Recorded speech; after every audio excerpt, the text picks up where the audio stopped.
What if the most viral moment in modern college football history wasn't really about a watch? We all saw it. The slow, deliberate lift of the wrist, the diamond-encrusted face gleaming under the stadium lights, a silent gesture to an entire opposing sideline, an entire fan base, and the millions watching at home. It was branded as the ultimate act of disrespect, of arrogance, of a new generation's unearned swagger. But what if we all missed the point? What if that moment wasn't just a taunt, but a perfectly executed move in a psychological chess match years in the making? Shedeur Sanders isn't just playing football, he's playing an entirely different game, one that blurs the line between athlete, CEO, and cultural icon. And to understand what's really happening in Boulder, you have to forget everything you think you know about the son of primetime. Because this story isn't just about a quarterback, it's about the creation of a new kind of superstar, forged in a crucible of unbelievable pressure and unprecedented privilege. Growing up as the son of Deion Sanders is a paradox. On one hand, you have access to a level of knowledge, training, and insight that is literally priceless. Your father isn't just a Hall of Famer, he's a cultural revolutionary who changed the very definition of a defensive back and a sports celebrity, the blueprint for greatness, for branding, for navigating the treacherous waters of fame is your birthright. But on the other hand, there's the shadow, a shadow so vast it could swallow any young athlete whole. Every success is met with,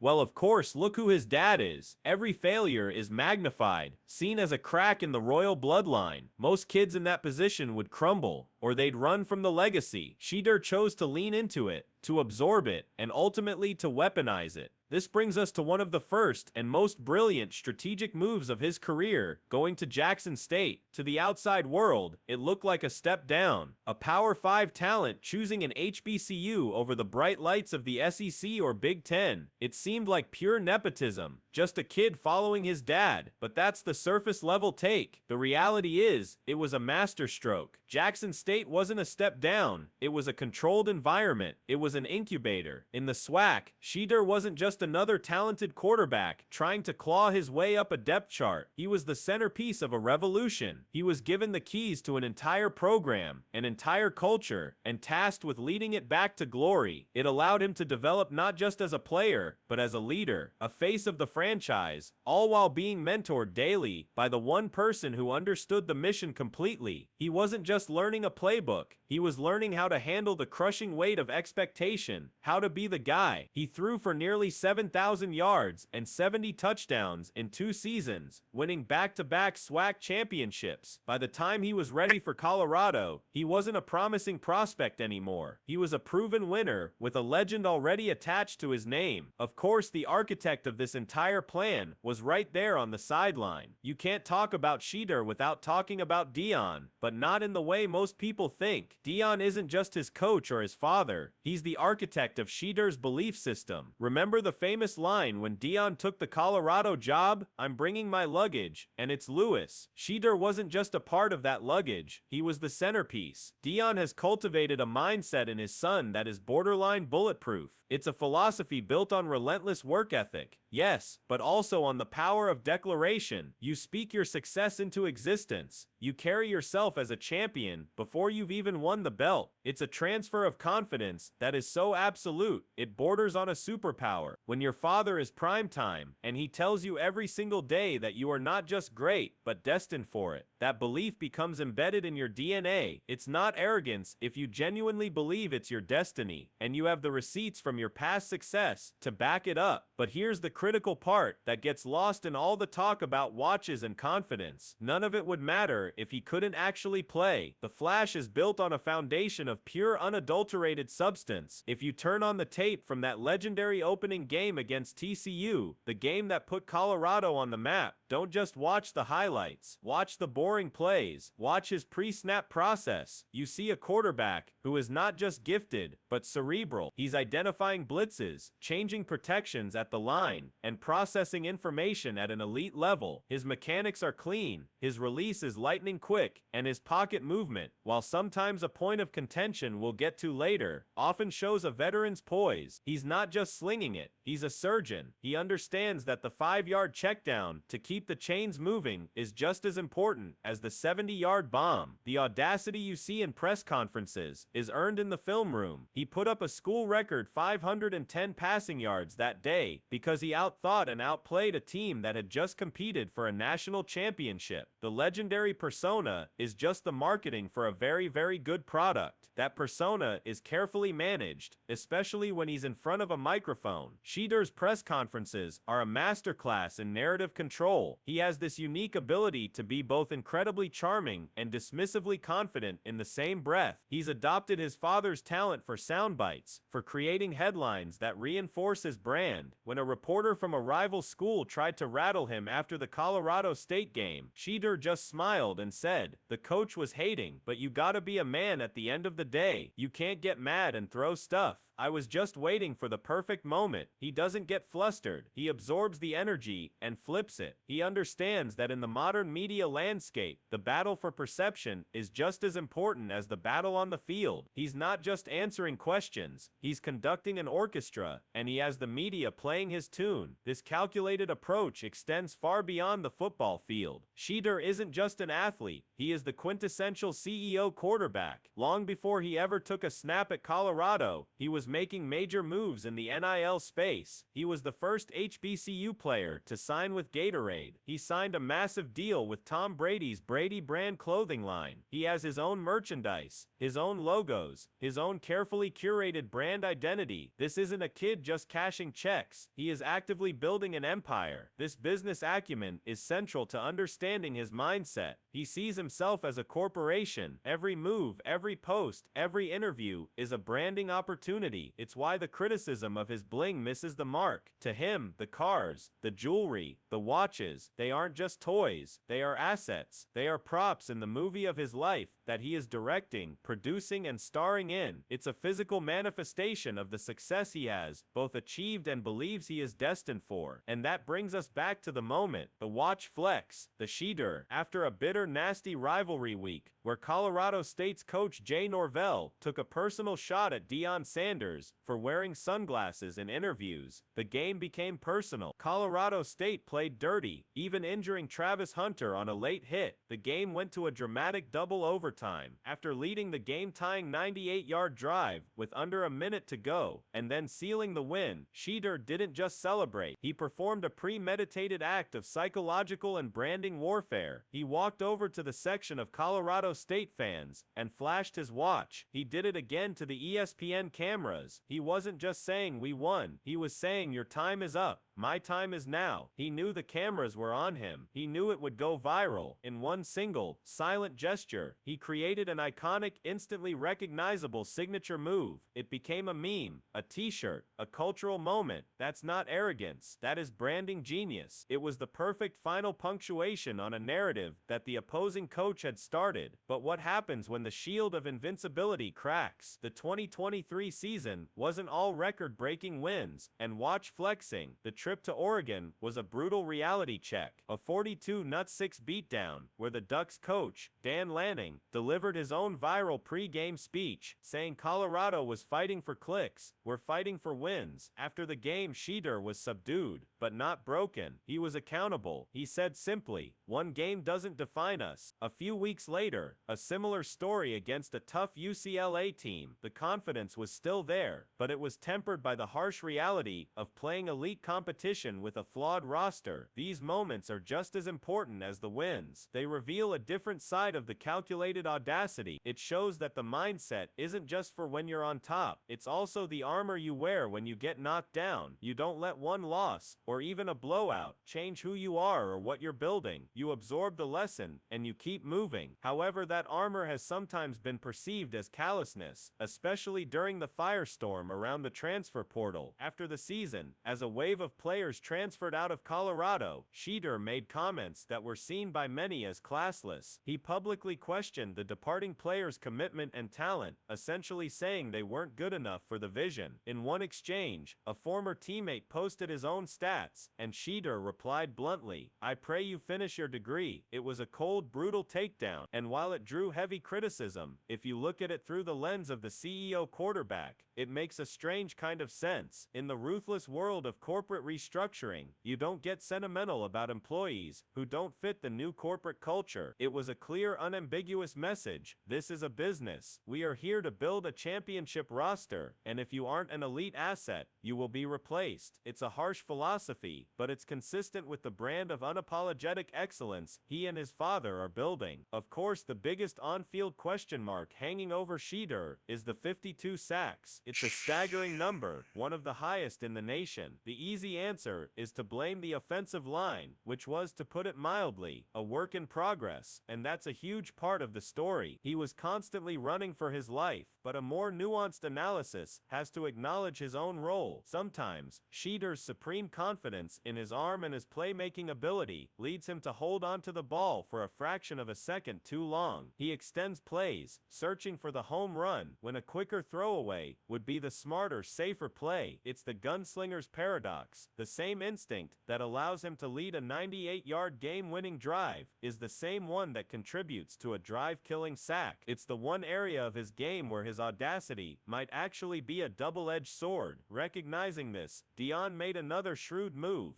bringing in veteran NFL coach and offensive coordinator Pat Shurmur. This isn't just about adding another coach, it's about refinement. Shurmur has coached dozens of pro quarterbacks. He understands the nuances of the position at the highest level. His job is to take the raw, incredible talent and the unshakable confidence of Shedeur and sand down the rough edges. He's there to instill the pro-style discipline, knowing when to take the sack, when to throw it away, and how to master the complex protection schemes he'll need for the next level. The Shurmur effect is about turning Shedeur from a phenomenal college quarterback into a polished NFL-ready prospect. It's the next evolution in the master plan. The whole operation in Boulder often feels less like a college football team and more like a family business. And the other star employee is, of course, Travis Hunter, the two-way phenom, who is arguably just as electrifying as Shedeur. The dynamic between them is fascinating. There's a genuine bond, a brotherhood forged at Jackson State and carried over to Colorado, but it also raises questions about the team dynamic. When you have two transcendent stars who are so clearly the focal point, what is it like for the other 80 players on scholarship? Is it a team, or is it a star vehicle designed to get Shedeur and Travis to the NFL? The answer is probably a bit of both,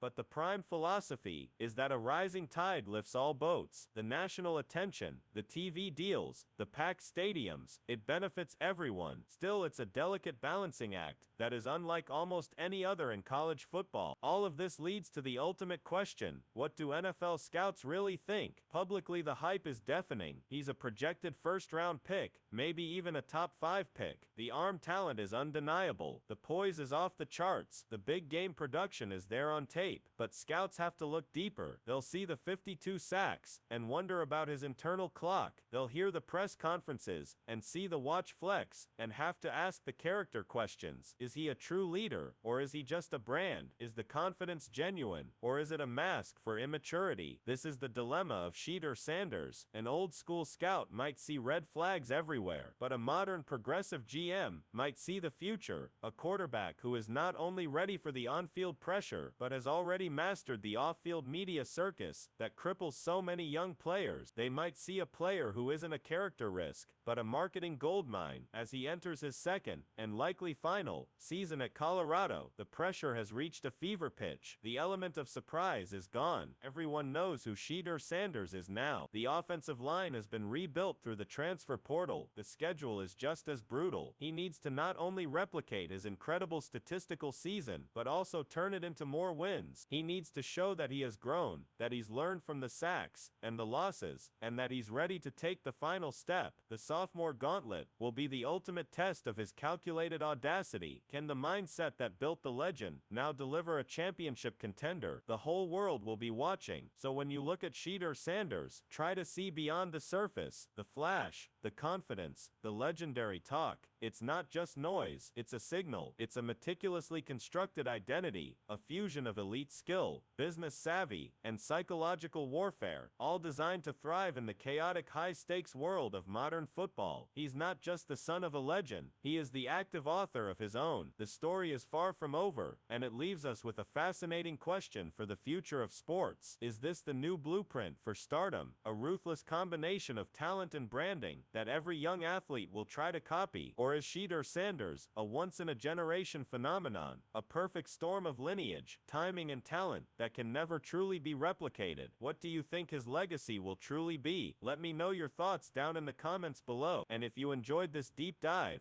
don't forget to hit that like button and subscribe for more stories you won't find anywhere else. Thanks for watching 60.1s.